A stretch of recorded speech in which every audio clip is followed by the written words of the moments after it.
Greetings, I'm Amanda and I'm 31 years old. Recently, things got a bit tricky with my husband and his mom. I used to think marriage was a breeze, but reality hit me. Despite being a tough cookie, life was smooth sailing when I was single, working as a vet assistant and surrounded by adorable pets. Adventure was my thing, and I even had an old bike from my dad. If it didn't have sentimental value for him, I would have totally claimed it. My dad raised me solo, but I never felt the lack of a mom. He's an awesome dad, and I feel really fortunate to have him. After I moved to Detroit, I got a job helping out at a vet clinic. Everything was going well, and I was picking up things quickly. One day I ran into Steven when I was running late and had to grab a cab. Turns out the cab driver was a charming single guy next door type. His features, especially his nice silky hair, stood out to me. We had some fun and playful conversation, and I enjoyed the banter. While we talked, he beamed a bright smile and playfully grinned at me. Every now and then, our eyes connected in the car mirror, causing a shy moment for me. But I kept things casual and didn't send any mixed messages. He wanted to know my name, and when I asked why, he humorously proposed going out. I teasingly turned him down, saying he wasn't my usual preference, but I suggested we could be friends if he treated women well. It was all lighthearted and fun. Done, then deal. Do you like Italian food? I know a really good restaurant nearby that you'd enjoy. I'm sure of it. Are you serious about taking me out? Well, I love Italian food, so that sounds great. That day I had a lot of energy at work and my colleagues were amazed by my big gestures. Usually there's this annoying dog, but I stayed calm. My friend Susan came over and asked, "What's up? Are you hiding something?" I reassured her that everything was good. I was just really happy. She noticed I was a bit distracted during a work discussion. She asked if I met someone cute. I admitted that I met a cute cab driver named Steven, who invited me to an Italian restaurant. Susan teased me, saying, "A cab driver, really?" I told her not to judge and that Steven was cute. She mentioned having eyes on someone else. That evening, Steven picked me up. He smelled nice, and I was nervous. It was my first time meeting him.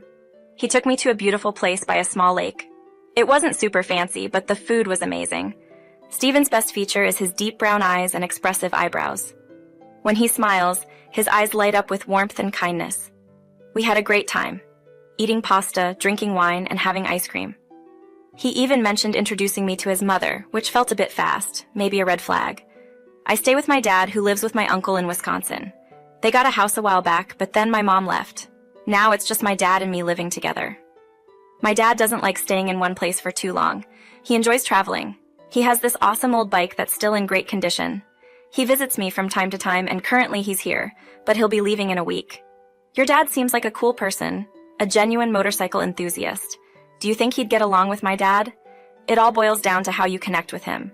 My dad is super protective, like, he shields my sister from every little thing, even a tiny bug. And oh boy, he's not too trusting of guys when it comes to me. Remember the last time I introduced a guy to him? He basically scared him away right at the doorstep. It was like a comedy sketch. The poor guy was really nervous. So, here's a fun idea. Let's make a bet. I won you over with the cool spot, the tasty food, and of course myself. Now let's see if your dad approves of me too. I'm betting $1.50 on it. I'm definitely winning that $1.45 bet. You can trust me on this. He's not easily impressed. Amanda, you haven't seen my skills yet. I'm super smooth, like Mr. Cool. I'm going to impress your dad so much that he'll probably want us to tie the knot. Just wait and see, okay? I'm feeling pretty confident about it. We all chuckled, thinking he was just joking around. Little did I know, he was dead serious. When I got home late, my dad was sitting there, looking worried. "Where were you, young lady? It's midnight." "Oh, Dad, I was putting in extra hours at work. There were a bunch of clients and emergencies, so I had to stay back." "I'm not naive, Amanda. Dad was asking about a guy, but there was no guy. You're overthinking it. I was just with Susan. I called her and she mentioned you're outside with a friend." "Who was it?" "Okay, fine. He's just an old friend named Steven. He wanted to hang out, so I agreed. That's it. Why haven't you told me about this friend before, and why didn't you let me know?" "You know I worry about you, Amanda." "Sorry, Dad, I am. I'll keep that in mind. Steven's a cab driver, and he's a nice person." "Please relax. Why a cab driver?" "Fine. Next time just inform your father." At work the next day I confronted Susan. She was startled at first, but then she understood. "Why did you tell my dad about Steven?" "Chill, I just said you were out with a friend. Why wouldn't I? What if something happened to you? Oh, come on. He's adorable and a gentleman. I'll be meeting his mother soon." "Mother? No way. You're moving too fast. The first date doesn't determine anything. He could be a creep for all you know." Don't bet on it, you'll lose. Since you're such a great judge of character, don't even try. We exchanged numbers and he used to call more than text, saying he loved hearing my voice. He even proposed to visit his house, claiming his mother was eager to meet me. I got scared, thinking about Susan's words. Maybe I was moving too fast. I wanted to take it slow and see how things worked with him first. I told him to hold off on involving his mom for now. Stephen was persistent, but eventually understood. We needed to get to know each other first. As much as I enjoy hanging out with you, I'm new to this, and I want to take it slow before involving anyone else. I like you, but I want to like you more, you see? Sure, got it. I'm sorry, but I've never felt so excited before. It's always enjoyable when you're here, you know what? Same here. I'm happy we crossed paths. I'm usually outgoing, but not many guys stand out to me, so this is a bit new. So, are you saying I caught your eye? Are you acknowledging that I'm different from the other guys you've met? Certainly. Oh wow, saying this aloud feels more awkward than just keeping it to myself. You're the only person I feel I can truly be myself with, Amanda. I feel the same way. We officially started dating after spending 3 months together. Stephen invited me to a baseball game where his friend was making their debut on the team and asked both of us to come along. Throughout the game, Stephen sat really close to me, making it clear he was interested. When our eyes met, he leaned in and gave me the sweetest kiss. And that was it, the beginning of something special. I was totally captivated by his charm. He had lots of friends whom he'd introduce me to, and we'd hang out, share drinks, and stay out late. Stephen always made sure I got home safely. My dad kept a close watch on him whenever he dropped me off. The last time he did, my dad insisted he join us for dinner, just the 4 of us. It turns out Stephen had already won my dad over. It's quite unusual for my dad to invite people over, but I think he's excited about winning a bet for $50 LOL. We organized a special steak dinner for our friend Stephen, featuring fish fries, a bit of rice, and United Kingdom curry. We even enjoyed some excellent red wine from Detroit. The spread was extravagant for just 4 of us.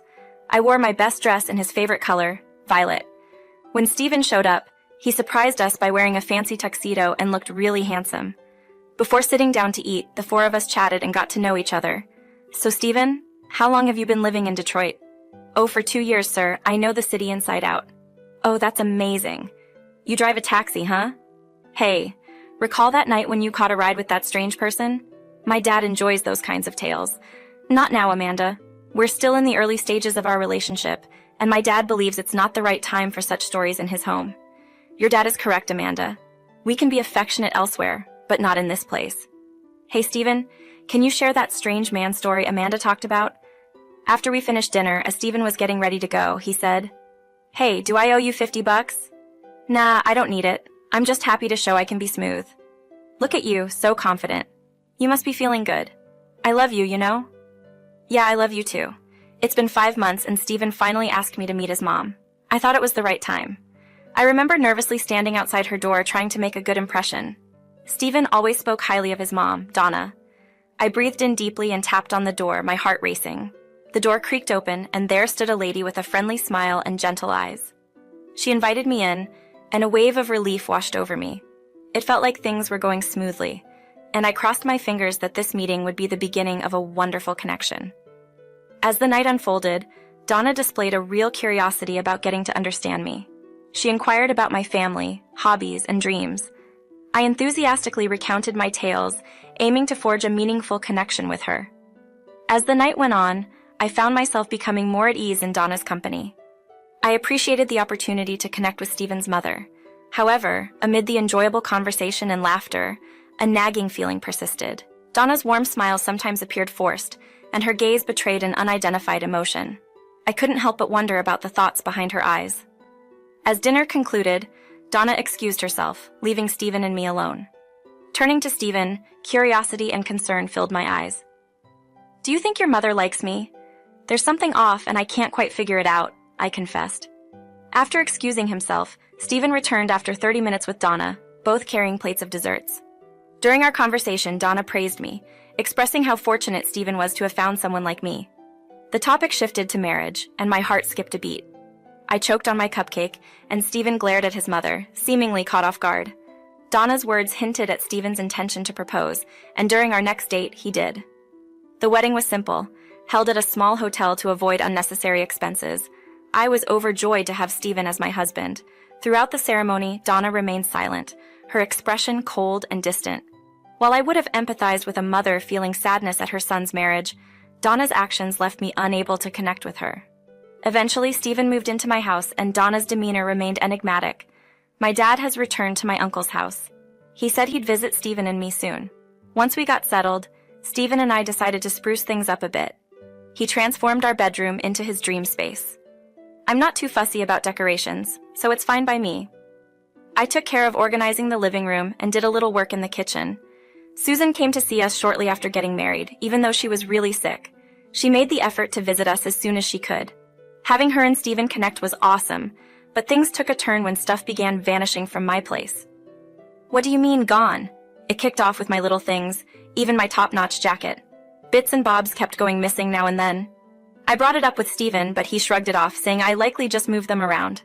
He wasn't too eager to help me track them down. Should I swing by and lend a hand? I am your good luck charm after all. No, it's cool. I'll handle it. Probably just misplaced them. I sorted through the whole closet, but it didn't ease my mind. Objects mysteriously disappeared without a trace. I pondered this peculiar phenomenon while at my job. This puzzling trend persisted for a whole year, with a notable increase during Stephen and my honeymoon. Upon our return, chaos awaited us at home, as if an intruder had ransacked the place. Beer bottles littered the floor, dirty dishes piled up, and a foul odor emanated from unwashed clothes. Suspecting my dad, the sole possessor of spare keys, I called him, only to discover he was still at my uncle's house.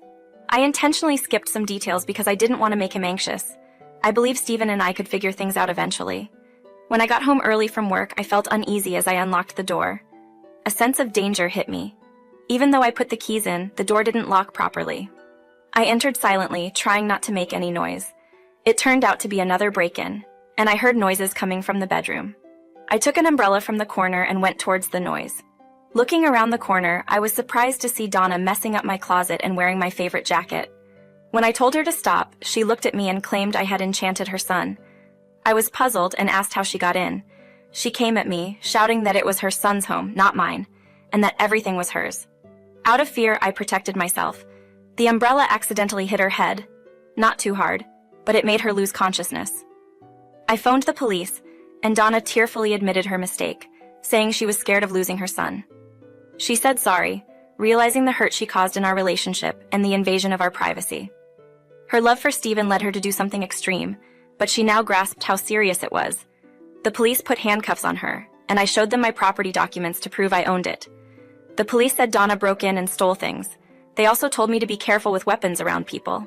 When I looked at Stephen's face, I could see he felt both sorry and sad. Trying to explain about Amanda, I said, "It's complicated. Donna has always been super protective. She couldn't stop being overprotective when we got married. She thought she had to protect me no matter what, even if it meant doing things that are not okay. Stephen, are you a child? Don't you know the difference between right and wrong?" "I'm sorry, Amanda. I didn't think it would go that far." Amanda added, "At first your mom seemed nice, but her true thoughts were hidden behind her friendly face. I can't handle this situation any longer." Even though forgiveness wasn't instant, we saw that Donna was truly apologetic and Stephen had misunderstood. We realized Donna's love for her son had influenced her decisions. Over the next few months, we took measures to protect our home and privacy by changing locks, getting a security system, and clearly setting limits with Donna. Feeling really sad because Stephen hurt me, I wanted some time alone. I told him we should take a break. Stephen got it and let me be.